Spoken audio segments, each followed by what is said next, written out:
हो गया। तो चलिए हम लोग देखते हैं सेकेंड चैप्टर एनसीईआरटी का है जो है यूनिट 2, क्या नाम है, मोशन इन स्ट्रेट लाइन, सरल रेखा में गति, सरल रेखा में गति। ये जो चैप्टर है फिजिक्स के कौन सा ब्रांच में आता है, मैकेनिक्स के अंतर्गत आता है। ठीक है, फिजिक्स को अलग अलग ब्रांच में बांटा गया है। ठीक है, मैकेनिक्स हो गया, थर्मोडायनेमिक्स हो गया, मॉडर्न फिजिक्स हो गया। ठीक है, तो इसमें से जितना भी कोई भी ऑब्जेक्ट का मोशन से रिलेटेड चैप्टर रहेगा तो वो मैकेनिक्स में हम लोग पढ़ेंगे। तो मैकेनिक्स लिख के डैश दीजिए, आप लोग डैश दिए, पहले इंग्लिश मीडियम लिखाएंगे फिर हिंदी मीडियम। तो लिखिए the branch of physics, the branch of physics which deals with the study of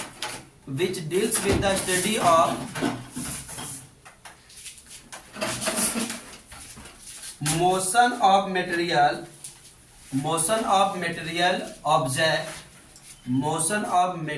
object is called mechanics। ठीक है, तुम लोग लिखो भौतिक विज्ञान की वह शाखा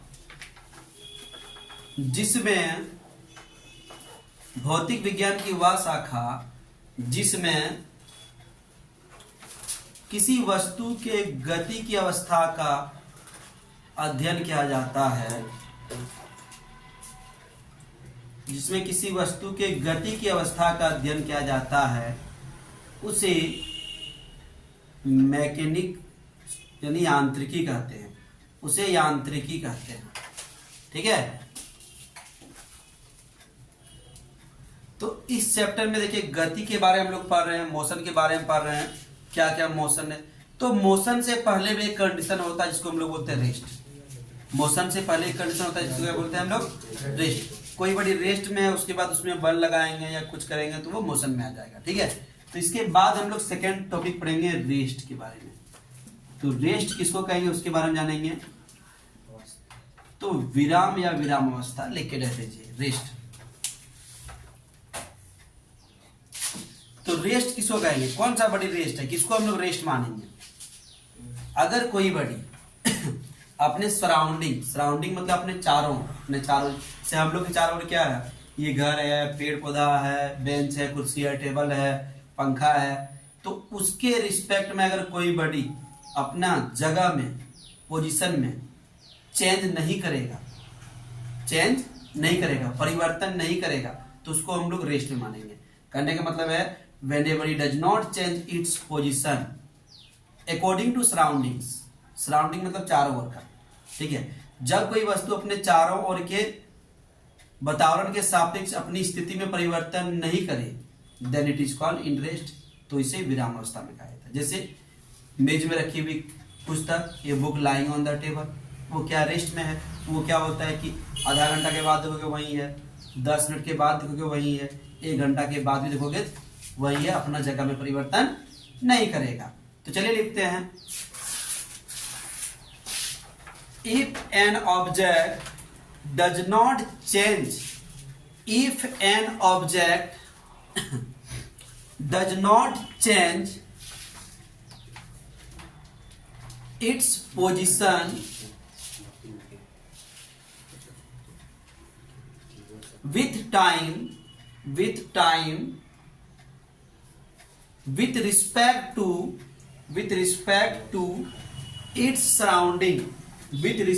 to its surroundings, then it is called in rest. For example, a book lying on the table, ठीक है, हिंदी से लिख लीजिएगा। जब कोई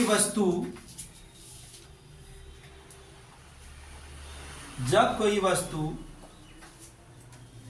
अपने आसपास के सापेक्ष अपनी स्थिति में परिवर्तन नहीं करता हो, अपनी स्थिति में परिवर्तन नहीं करता हो तो उसे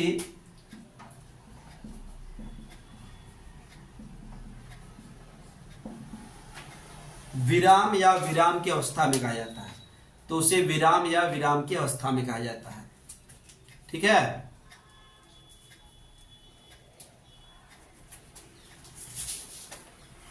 अगला टॉपिक हम लोग का है मोशन। विराम के बाद की कंडीशन क्या है? मोशन। तो चलिए मोशन क्या है वो देखेंगे हम लोग। तो जैसे उसमें बोले डज नॉट चेंज, इसमें क्या बोलेंगे? Change. Whenever it change its configuration, shape, या तो बोलेंगे स्टेट या position according to surroundings, then it is called in motion. ठीक है। तो उसी में नॉट हटा के लिख सकते हैं। तो लिखिए when a body change its position with time, when a body change its position with time and surroundings, then it is called in motion, that is called in motion.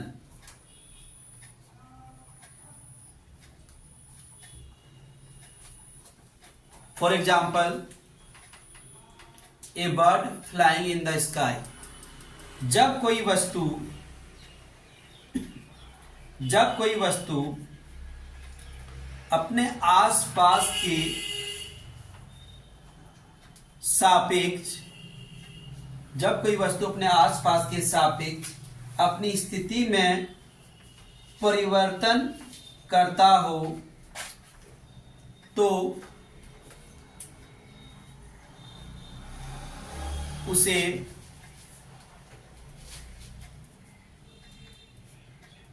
गति की अवस्था में कहा जाता है। तो उसे गति की अवस्था में कहा जाता है।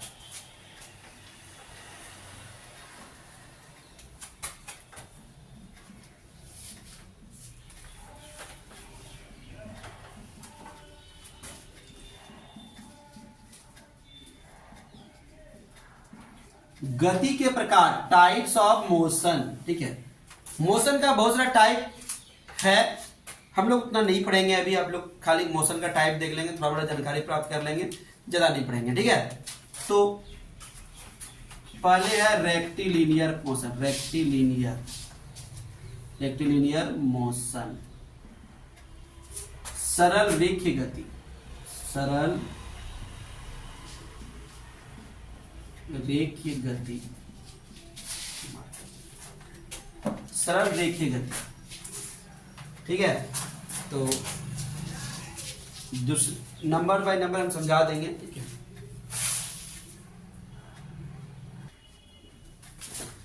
तो चलिए देखते हैं दूसरा number, one dimensional motion. One dimensional motion, एक विमीय गति। सारा समझा देंगे, लोग लिख लीजिए। ठीक है। Two dimensional motion, two dimensional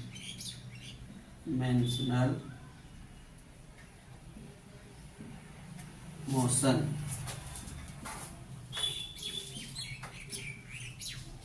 द्विविमीय गति।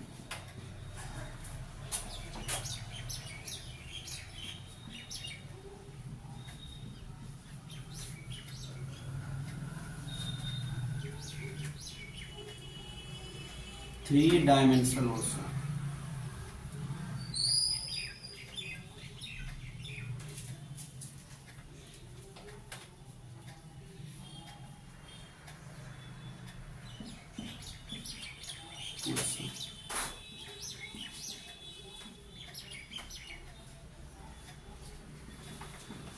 थ्री में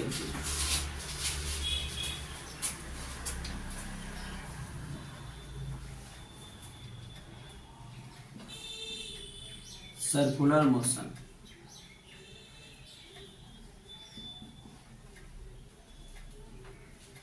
वृत्तीय गति।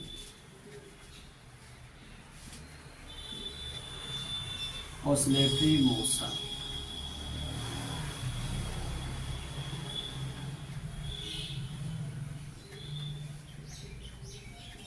दोलन गति।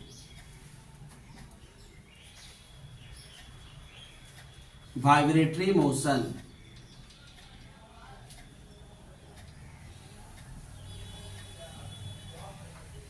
कंपन गति।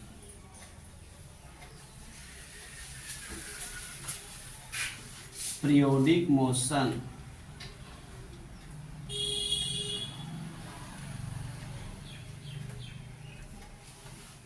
आवृत्ति गति। जल्दी से इसको लिख लीजिए, ठीक है। उतना सब नहीं जानना है, वो समझा देंगे, स्पेशली अलग अलग टॉपिक में एक एक करके हम लोग पढ़ेंगे, ठीक है, बाद में, ठीक है। तो जल्दी से इसको लिख लीजिए आप लोग, फिर एक एक करके हम समझाएंगे, मिटाते जाएंगे, ठीक है। लिख लिए आप लोग, लिखिए आदित्य, ठीक है। देखिए सबसे पहला हम लोग का रेक्टिलिनियर मोशन, सरल रेखीय गति। अगर कोई ऑब्जेक्ट एकदम सीधी रेखा में जाएगा, कैसे जाएगा, सीधी रेखा में, तो उसको बोलेंगे हम लोग रेक्टिलिनियर मोशन। जैसे कि जनरली ट्रेन का मोशन को रेक्टिलिनियर मोशन में माना जाता है, हालांकि वो पूरी तरह सीधा नहीं जाता है, कभी कभी थोड़ा मुड़ता है, लेकिन फिर भी उसको रेक्टिलिनियर में माना जाता है। स्केल को ले लेंगे और इसके अलोंग में कोई लाइन खींचेंगे तो वो हो जाएगा रेक्टिलिनियर, ठीक है।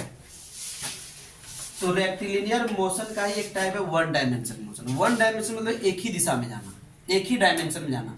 जनरली डायमेंशन कितना हो सकता है, 3 डायमेंशन हो सकता है, लेंथ, विड्थ, हाइट। अगर दोनों घटा देंगे तो क्या 1 डायमेंशन हो गया, और 2 चीज रख देंगे तो क्या हो जाएगा, एल और बी। एल और बी से क्या हो जाएगा, एरिया हो जाएगा, क्षेत्रफल हो जाएगा, ठीक है। अगर एक ही रहा लंबाई, इससे कोई एक तार लेंगे, ये मान लो एक तार है, तो इसका सिर्फ हम लोग क्या मानेंगे, इसमें सिर्फ क्या मानेंगे, 1 डायमेंशन है, लंबाई है, इसका मोटाई भी है बट उसको नहीं माना जाता, नेग्लेक्टेड माना जाता है, तो ये 1 डायमेंशन है। लेकिन अगर ये मान लो ये एक, इसमें से लंबाई के साथ साथ चौड़ाई भी, ये हो जाएगा 2D, ठीक है। और 3D क्या हो जाएगा भी बताते हैं। तो 1 डायमेंशन में क्या होता है, इसमें भी लगभग एक ही दिशा में जाएगा, तो पहला टाइप का ही है। 2D में क्या होता है, जैसे रोड में कार चल रहा है, हम लोग जमीन में चल रहे हैं, हम लोग कभी सीधे गए, कभी इधर मुड़ गए, कभी उधर मुड़ गए, तो इस टाइप के मोशन को हम लोग बोलते हैं 2 डायमेंशनल मोशन। इसका एग्जांपल क्या होगा, जैसे कोई कार का गति, कोई बस का गति, कोई ट्रक का गति, किसी व्यक्ति की गति, ठीक है, ये हो जाएगा 2D गति या 2 डायमेंशनल मोशन, ठीक है। 3D क्या होता है, जैसे कोई पक्षी जा रहा है, गया ऐसे, इधर मुड़ गया, ऊपर उड़ गया, नीचे आ गया, तो लंबाई में भी गया, चौड़ाई में भी गया, ऊंचाई में भी गया, तो इसको हम लोग बोलेंगे 3D मोशन। 3D का और एग्जांपल क्या हो जागा, हवाई जहाज, एरोप्लेन, मछली पानी में जो तैरता है, इधर ऊपर नीचे सब तरह जाता है ना, तो ये सब हो जाएगा 3 डायमेंशनल मोशन, यानी त्रिविमीय गति, ठीक है। सर्कुलर मोशन, अगर कोई बड़ी वृत्ताकार पथ में गति करेगा, सर्कुलर पथ में जाएगा, जैसे हम लोग क्या बोल सकते हैं, तारामाछी, अर्थ सर्कुलर पथ में ही लगभग घूमता है, लेकिन एक्चुअली में सर्कुलर मतलब परफेक्टली सर्कुलर पथ नहीं होता है, उसका होता है इलिप्टिकल पथ होता है, ग्रेजुएशन में बताएंगे उसको, ठीक है। तो सर्कुलर पथ एकदम पूरा ऐसे वृत्ताकार रहेगा, ऐसे, ठीक है, ये हो जाएगा सर्कुलर पथ, इस टाइप का एकदम पूरा गोलाकार रहेगा, तो इसको बोलेंगे सर्कुलर। मौत का कुआं में बाइक कैसे घूमता है, सर्कुलर पथ में घूमता है ना, सिंपल में तारामाछी कैसे है, सर्कुलर है ना, ऐसे घूमता है ना। घड़ी का सुई भी वृत्ताकार पथ में घूमता है, पता है, पंखा, चक्का, बहुत सारा चीज है, ठीक है। ऑसिलेटरी मोशन, ऑसिलेटरी मतलब एक फिक्स पॉइंट रहेगा, उसी के आगे पीछे दोलन कर, ये से मेरा अंगुली है, इसी के आगे पीछे दोलन कर रहा है, इसको बोलेंगे ऑसिलेटरी मोशन। इसको बोलेंगे हिंदी में दोलन गति। जैसे कि पेंडुलम, घड़ी में पेंडुलम लगा रहता है ना, वो पेंडुलम क्या होता है, इस तरह से दोलन करते रहता है, ठीक है। झूला, झूला देखे ना, झूला आगे पीछे दोलन करता है, तो ये सब क्या हो जाएगा, दोलन गति का एग्जाम, ठीक है। ऑसिलेटरी मोशन समझ में आ गया, ऑसिलेटरी मोशन क्या है, सबके बारे में जान लीजिए, फिर बाद में हम लोग कभी जब जैसे हम लोग का आएगा टॉपिक में लिखते जाएंगे, ठीक है। इसमें हम लोग वाइब्रेटरी मोशन, वो ऑसिलेटरी मोशन में क्या होता है, ऐसे से दूर तक जाता है। वाइब्रेटरी मोशन भी उसी का एक छोटा भाई है। इसमें क्या होता है, अपनी जगह ऐसे से थोड़ा अलग करता है। मोबाइल को छोटा मोबाइल में ज्यादा देखने मिलेगा, वाइब्रेशन में रख दो, फुल साउंड दे दो, नोकिया का मोबाइल या सैमसंग का छोटा वाला मोबाइल, ठीक है, फुल साउंड देके वाइब्रेशन में कर दो, ठीक है। वाइब्रेशन में करो लेकिन साउंड रहना चाहिए फुल, और कॉल लगाओ चाहे मैसेज करो, ऐसे करके वाइब्रेट करेगा, ठीक है। तो उसमें भी क्या होता है, एक फिक्स पॉइंट के आगे पीछे क्या करता है, ऑसिलेट करता है, दोलन करता है, वाइब्रेट करता है। ठीक है। पीरियोडिक मोशन, पीरियोडिक मतलब मोशन मतलब एक फिक्स टाइम के बाद अपना गति को दोहराएगा। जैसे घड़ी का सुई, एक बार घुमा फिर घूमेगा फिर घूमेगा, पृथ्वी सूर्य के चारों ओर। कौन सा मोशन करता है, पीरियोडिक मोशन करता है। 365 दिन में एक बार घूम जाता है ना, तो वो पीरियोडिक मोशन है। ठीक है।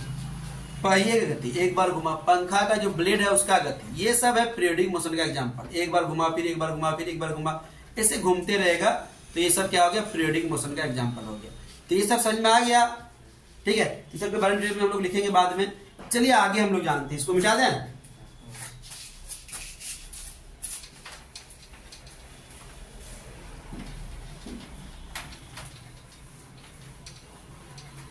तो इसके बाद हम लोग जानेंगे, एक टॉपिक है वो हम लोग का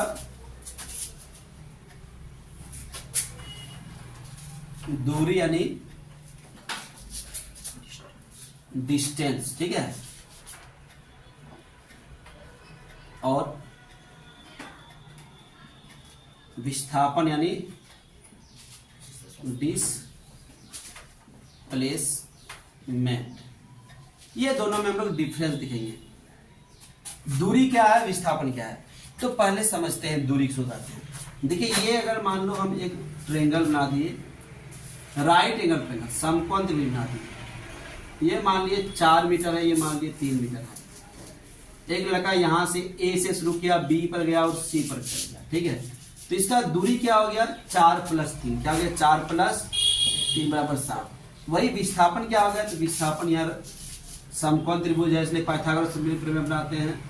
4 का स्क्वायर प्लस 3 का स्क्वायर बराबर कितना हो गया जी, 16 + 9 बराबर कितना हो गया, 25 बराबर कितना हो गया, 5। तो विस्थापन हो गया 5 मीटर। देखिए, दूरी क्या है, जितना दूर तक गए उसका लंबाई को जोड़ दिए, जितना दूर तक गए उसका लेंथ को हम लोग ऐड करते हैं। और डिस्प्लेसमेंट विस्थापन क्या है, शॉर्टकट। पहले यहाँ था, अभी यहाँ, इसका शॉर्टकट यही होगा ना, कि और कोई शॉर्टकट है। तो शॉर्टेस्ट डिस्टेंस, न्यूनतम दूरी, इससे भी न्यूनतम हो सकता है क्या, नहीं हो सकता। तो याद रखिएगा, इसका डिफिनेशन क्या है, पथ की कुल लंबाई को दूरी कहते हैं। Total length of the path is called distance. ठीक है। और यहाँ पथ की न्यूनतम दूरी को, या तो शॉर्ट में न्यूनतम दूरी को, shortest distance is called displacement. पथ की न्यूनतम दूरी क्या कहते हैं, विस्थापन कहते हैं। समझ में आ गया पहला पॉइंट। दूसरा पॉइंट, दूरी क्या होता है, अदिश राशि होता है, स्केलर क्वांटिटी होता है। और विस्थापन क्या होता है, सदिश। विस्थापन में दूरी में कभी इधर गया कभी इधर गया। जैसे कि एक लाइन आप ऐसे खींचते, ये क्या हो गया, दूरी हो गया। विस्थापन से क्या हो गया, यहाँ से एकदम फाइनल पॉइंट तक मिला, ये हो गया विस्थापन। तो विस्थापन में डायरेक्शन फिक्स है, डिस्प्लेसमेंट में दिशा फिक्स है, लेकिन दूरी में दिशा फिक्स नहीं है, दिशा है ही नहीं। ठीक है। इसलिए ये अदिश है, ये क्या है, सदिश है। ये स्केलर है, क्या है, वेक्टर है। अक्सर दूरी क्या होता है, विस्थापन से बड़ा होता है, सदैव नहीं, हमेशा नहीं।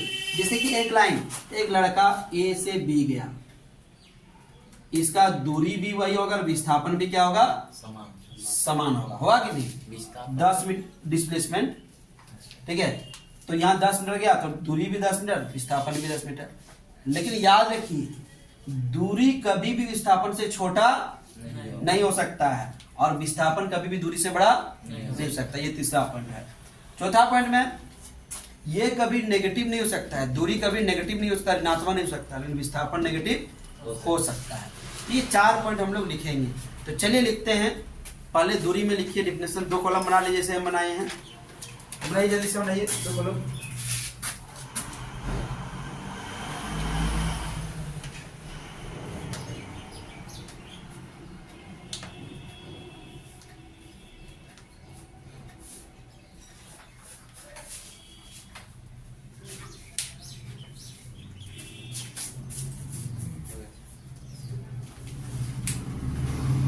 हो गया।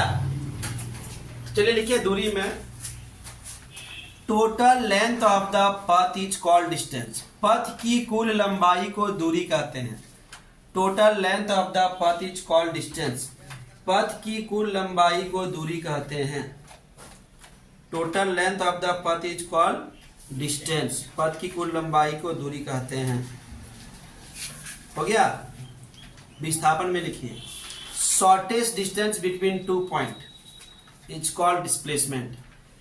दो बिंदुओं के बीच की न्यूनतम दूरी को विस्थापन कहते हैं। Shortest distance between two point is called displacement. दो बिंदुओं के बीच की न्यूनतम दूरी को विस्थापन कहते हैं। हो गया।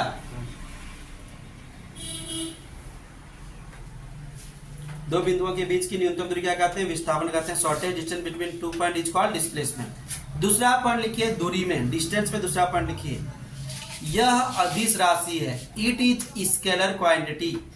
यह अदिश राशि है। It is scalar quantity. हो गया। विस्थापन में लिखिए डिस्प्लेसमेंट में, इट इज वेक्टर क्वांटिटी। यह सदिश राशि है। It is vector quantity. यह सदिश राशि है। ठीक है। तीसरा पॉइंट लिखिए, distance can not be smaller than displacement. Distance can not be smaller than displacement. दूरी कभी विस्थापन से छोटा नहीं हो सकता है।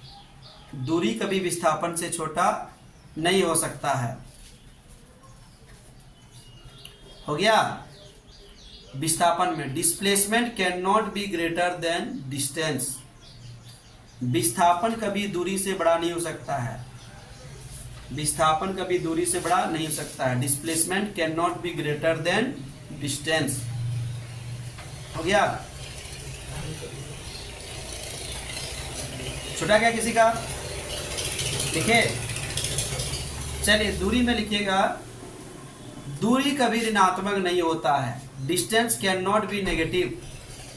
दूरी कभी ऋणात्मक नहीं होता है। Distance can not be negative. Distance can not be negative. लिखिए, उधर लिखिएगा, विस्थापन ऋणात्मक हो सकता है। Displacement can be negative. Displacement can be negative. Displacement can be negative. हो गया। तो इसको मिटा दें। दूरी विस्थापन समझ में आ गया। 4 पॉइंट हम लिखाए हैं। कितना पॉइंट लिखाए हैं? 4 पॉइंट। ठीक है।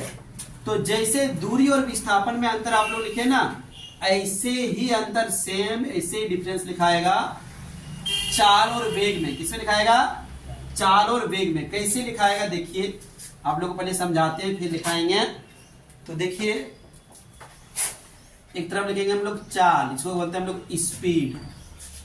एक तरफ लिखेंगे वेग, जिसको हम लोग बोलेंगे वेलोसिटी। वेलोसिटी। ठीक है। चाल लोगों क्या है? दूरी से मिलके बनता है चाल, और विस्थापन से मिलके बनता है क्या? वेग।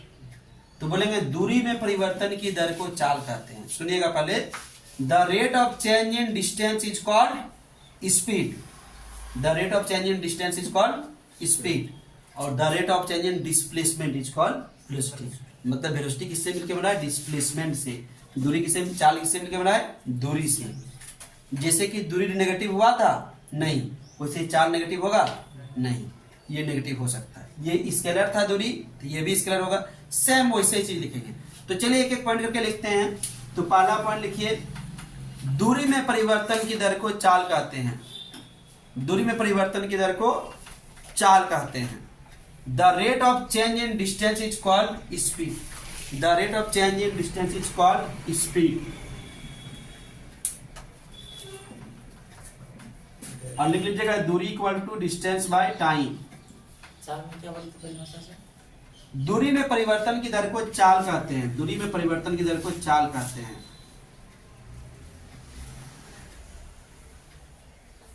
ठीक है। दूरी में परिवर्तन की दर को क्या कहते हैं?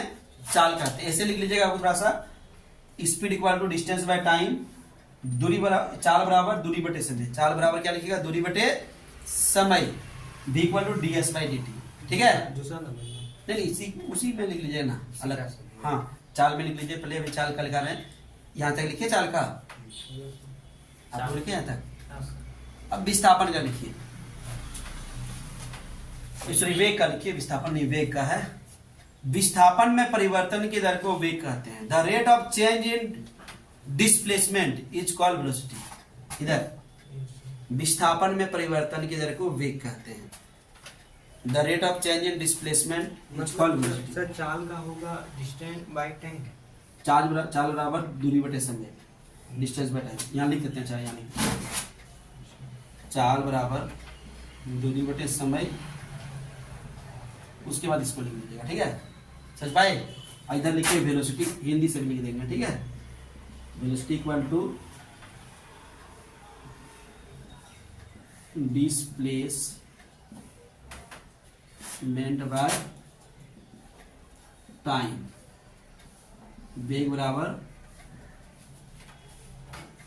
विस्थापन बटे समय। v इक्वल टू लिखेगा D S by D T.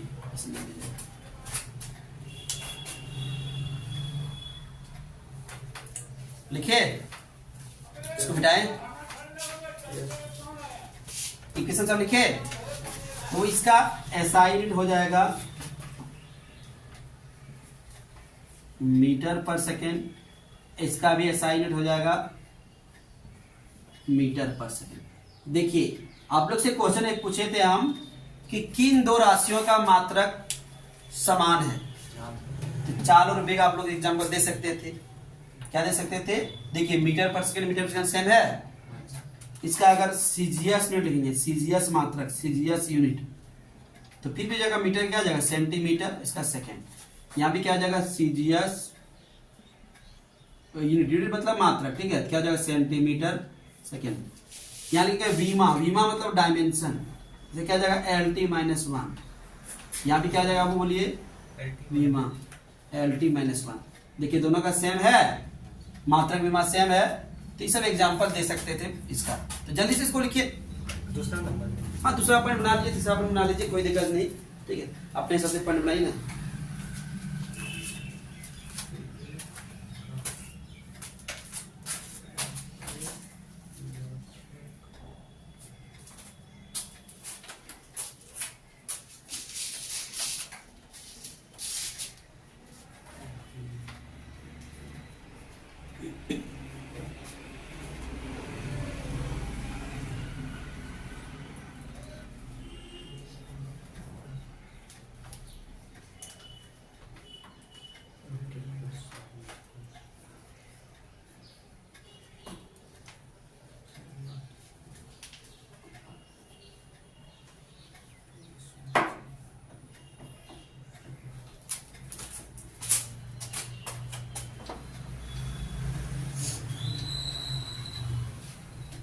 लिख लीजिए ना, सही बात है।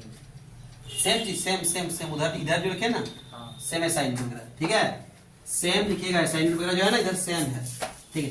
तो हम लोग और इसका पॉइंट बचा है, ठीक है।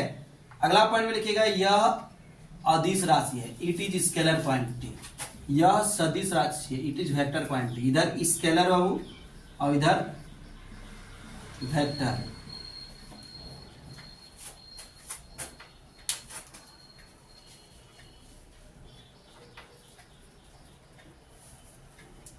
ठीक है, it is scalar quantity, it is vector quantity.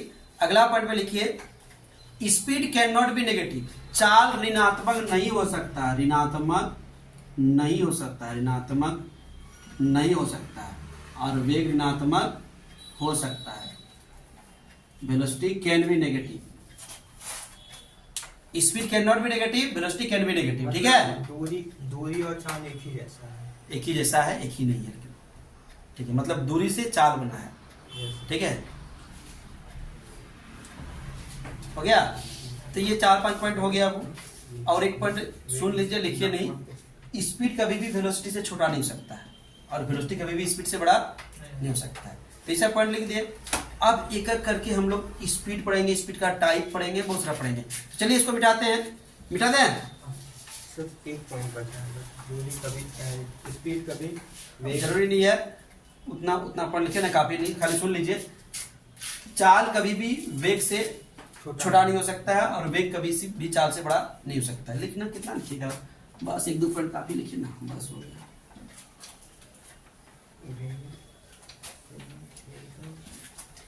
अब हम लोग पढ़ेंगे चाल के बारे में। जैसे कि हम लोग चाल के बारे में देखिए, स्पीड इक्वल टू लिखे थे हुआ, ठीक है। तो डिफरेंशियल तो लिखा चुके हैं, फिर से नहीं लिखाना है। तो हम लोग चाल equal to v equal to क्या पढ़े थे, ds/dt, ये पढ़े थे ना हम लोग।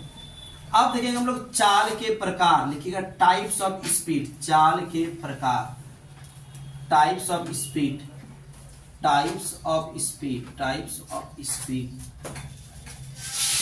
ठीक है। और एक नंबर लिखिएगा, ए नंबर देखिए, लिखिए 1 2 लिखे उधर ना, एक समान चाल, एक उधर 1 2 नहीं लिखा, एक ही नंबर लिखा कि इसका, और फिर ए भी लिखाएंगे। एक समान चाल, इंग्लिश में बोलते हैं यूनिफॉर्म स्पीड, यूनिफॉर्म स्पीड। तो एक समान चाल किसको कहेंगे हम लोग, यूनिफॉर्म स्पीड क्या है, व्हाट इज यूनिफॉर्म स्पीड, ठीक है। यूनिफॉर्म स्पीड क्या है, अगर कोई वस्तु समान समय में समान दूरी जाएगा, कहने का मतलब अगर तुमको 10 किलोमीटर जाने में 1 घंटा लगता है, तो अगला 10 किलोमीटर जाने में भी कितना लगेगा, 1 घंटा ही लगना चाहिए, फिर अगला 10 किलोमीटर जाने में भी 1 घंटा चाहिए, लेकिन नहीं। तो equal distance in equal time, when a body completes equal distance in equal interval of time, then the speed of the body is called uniform speed. जब कोई वस्तु समान समय अंतराल में समान दूरी तय करेगा, तो उसके चाल को क्या बोलेंगे, एक समान चाल। इसका बेस्ट एग्जांपल है घड़ी का सुई। घड़ी का सुई 1 से 2 तक जितना टाइम आता है लगने में, 1 से 2 तक जाने में जितना टाइम लगता है, 2 से 3 तक जाने में उतने टाइम लगेगा, 3 से 4 तक जाने में उतने टाइम लगेगा। ऐसा नहीं कि कभी कभी 16 चल जाएगा, कभी 20 चल जाएगा। आदमी क्या करता है, हम लोग चलते हैं तो क्या होता है, जब हम लोग थके हुए नहीं रहते तो स्पीड चलते हैं, थक जाते हैं स्लो हो जाते हैं। घड़ी वैसा करता है क्या, नहीं करता है। तो इसका बेस्ट एग्जांपल वही हो जाएगा, ठीक है। चलिए डिफरेंशियल लोग लिखते हैं, when a body completes equal distance, when a body completes equal distance in equal interval of time, in equal interval of time, जब कोई वस्तु समान समय अंतराल में जब कोई वस्तु समान समय अंतराल में समान दूरी तय करे, when a body completes equal distance in equal interval of time, then the speed is called, then the speed of the body कर दीजिए, then the speed of the body is called uniform speed। बोल रहे फिर से, जब कोई वस्तु समान समय अंतराल में समान दूरी तय करे, समान दूरी तय करे, तो उसकी चाल को एक समान चाल कहते हैं। तो उसकी चाल को क्या कहते हैं, एक समान चाल कहते हैं, ठीक है। इसका एग्जांपल है जैसे घड़ी के सुई की गति, जैसे घड़ी के सुई की गति। For example motion of clock hand, for example motion of clock hand, for example motion of clock hand, जैसे घड़ी के सुई की गति, ठीक है। तो ये क्या होता है, एक समान चाल होता है। जैसे जो एक बार जाने में टाइम लगेगा, उतना ही अगला टाइम लगेगा, ठीक है। तो पहला टाइप समझ में आ गया हम लोग को। दूसरा नंबर लिखिएगा,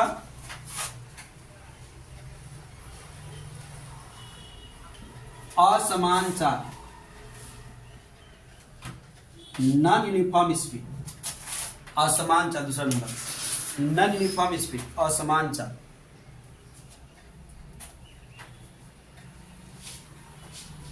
ठीक है, असमान चाल को वेरिएबल स्पीड भी बोल सकते हो, ठीक है, कोई बात नहीं, करने दीजिए।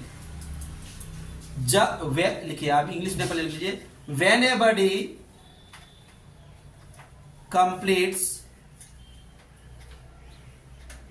different amount of distance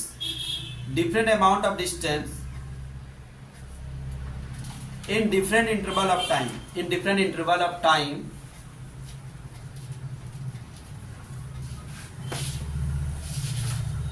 then the speed of the body is called non-uniform speed, then the speed of the body is called non-uniform speed। जब कोई वस्तु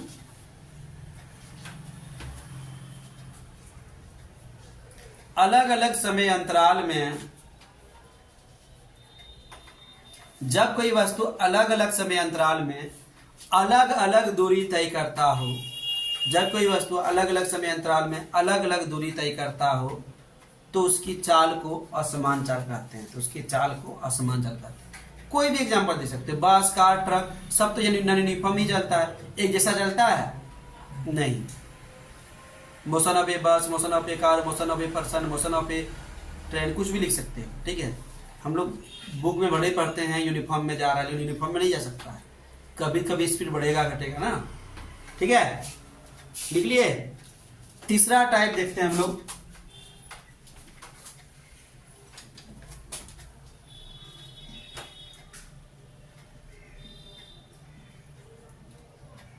औसत चाल, एवरेज स्पीड। ये हम लोग को बहुत जरूरी भी है।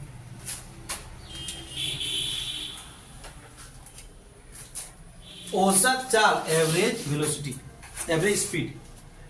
एवरेज स्पीड क्या होता है, जैसे कि मान लीजिए कि तुम 10 किलोमीटर गया, तुमको जाने में लगा 1 घंटा, अगला 50 किलोमीटर गया, जाने में लगा 2 घंटा, अगला 40 किलोमीटर गया, जाने में लगा 1 घंटा। तो जितना भी डिस्टेंस है सबको जोड़ दो, जितना भी टाइम है सबको जोड़ दो, इसको क्या कर दो, डिवाइड कर दो। क्या कर दो, डिवाइड कर दो। कहने का मतलब है the ratio of total distance travel to the total time interval is called average. किसी वस्तु द्वारा तय की गई कुल दूरी और कुल समय अंतराल के अनुपात में क्या बोलेंगे, औसत चाल कहेंगे। तो लिखिए, it is defined as the ratio of, it is defined as the ratio of total distance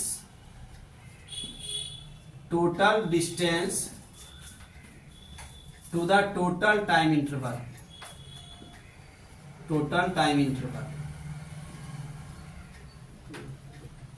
ठीक है, टोटल टाइम इंटरवल, ठीक है। आप लोग लिखिएगा, उसके बाद एक लाइन लिख लीजिएगा, टाइम इंटरवल लिखे, it is denoted by V A V. A V means average और वी मतलब स्पीड। ए वी मतलब एवरेज, वी मतलब स्पीड, ठीक है। किसी वस्तु द्वारा तय की गई कुल दूरी, किसी वस्तु द्वारा तय की गई कुल दूरी तथा कुल समय अंतराल के अनुपात को, कुल दूरी तथा कुल समय अंतराल के अनुपात को क्या बोलेंगे,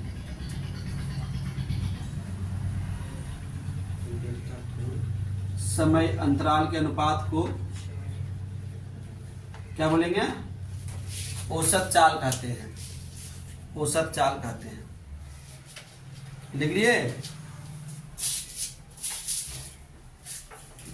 इसे भी ए बी से युक्त करते हैं, ए बी मतलब औसत, बी मतलब चाल, इसे भी ए बी से युक्त करते हैं, ठीक है। और उसके नीचे इसको लिख लीजिए, हो गया।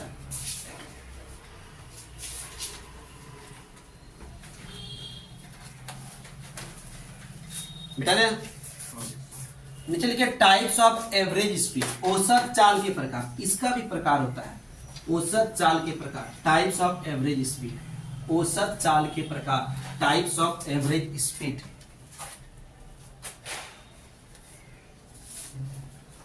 अब ए नंबर दीजिए, ए नंबर दिए। एक देखिए, पहले समझिए क्या होता है, अगर ये मान लो 2 शहर है ए से बी, ठीक है। आधा डिस्टेंस तुम गया v1 स्पीड से, आधा डिस्टेंस तुम गया v2 स्पीड से, ठीक है। आधा दूरी तुम गया v1 चाल से, आधा दूरी गया v2 चाल से, या और तुम गया v1 से, आया v2 से। बात तो वही हुआ ना, जितना गया उतना ही आया ना। ये वाला कंडीशन अप्लाई करो या ये कंडीशन, आधा दूरी v1 से, आधा दूरी v2 से, क्या तो जाओ v1 से, आओ क्या है v2 स्पीड से। इस कंडीशन में तुम्हारा एवरेज स्पीड क्या होता है, उसके लिए एक फॉर्मूला होता है V A B equal to 2 into v1 into v2 by v1 plus v2, ये फॉर्मूला होता है, ठीक है। तो पहले लैंग्वेज में लिखाएंगे, फिर लिखिएगा इसको। लिखिए, when a body completes half of the distance, when a body completes half of the distance, when a body completes half of the distance with speed v1 and rest half distance with speed v2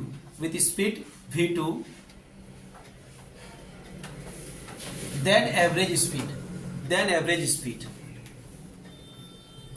आप लिखिए, जब कोई व्यक्ति प्रथम आधी दूरी v1 चाल से, इसको लिख लीजिए, जब कोई व्यक्ति प्रथम आधी दूरी v1 चाल से तथा शेष आधी दूरी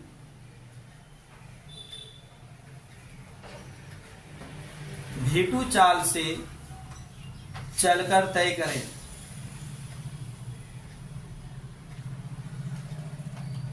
तो औसत चाल। एक एग्जांपल दें, सुनिएगा। एक car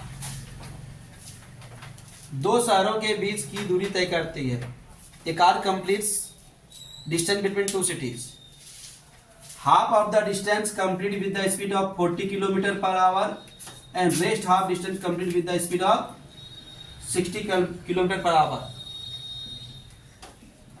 What is the average speed of the car? एक कार प्रथम आधी दूरी 40 किलोमीटर प्रति घंटा की चाल से तथा शेष आधी दूरी 60 किलोमीटर प्रति घंटा की चाल से तय करती है तो औसत चाल क्या है? तो क्या करेंगे बोलिए जल्दी से, 2 गुना 40 गुना 60, यहाँ लिखेंगे 40 प्लस 60, 40 और 60 जोड़ के कितना होता है जल्दी बोलिए? 100। 1 0 1 0 1 0 1 0 कट गया, मल्टीप्लाई कीजिए, 8 8 चौक 48 किलोमीटर पावर। ये हो गया एवरेज। समझ पाए? दिक्कत समझ पाएगी नहीं? इस तरह का न्यूमेरिकल दे सकते हैं, तो कभी देकर बना सकते हैं। ठीक है, ये एग्जांपल के लिए है, लिखना जरूरी नहीं है। समझ में आ गया ना? हाँ, इसको लिखिए, इसको नहीं लिखे, इसको लिखिएगा। ठीक है, दूसरा पॉइंट आप लोग लिखिएगा, लिख लीजिए तो समझा देंगे फिर। When a body completes first 1/3 distance, when anybody completes first 1/3 distance with a speed of v1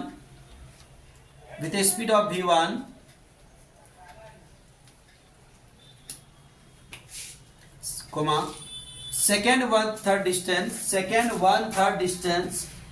with a speed of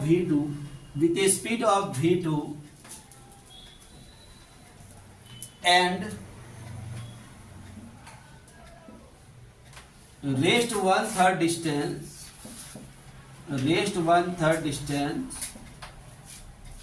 with a speed of v3,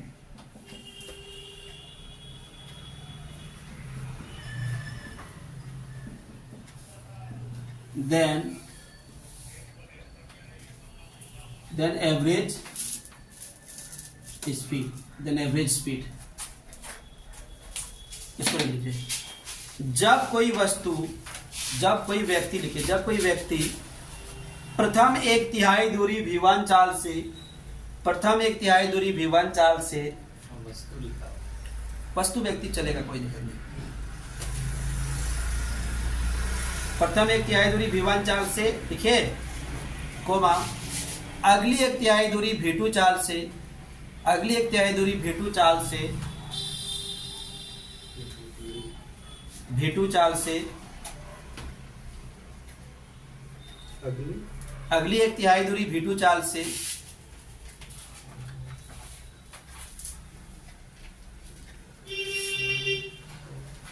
तथा शेष 1/3 दूरी v3 चाल से चलकर तय करती है।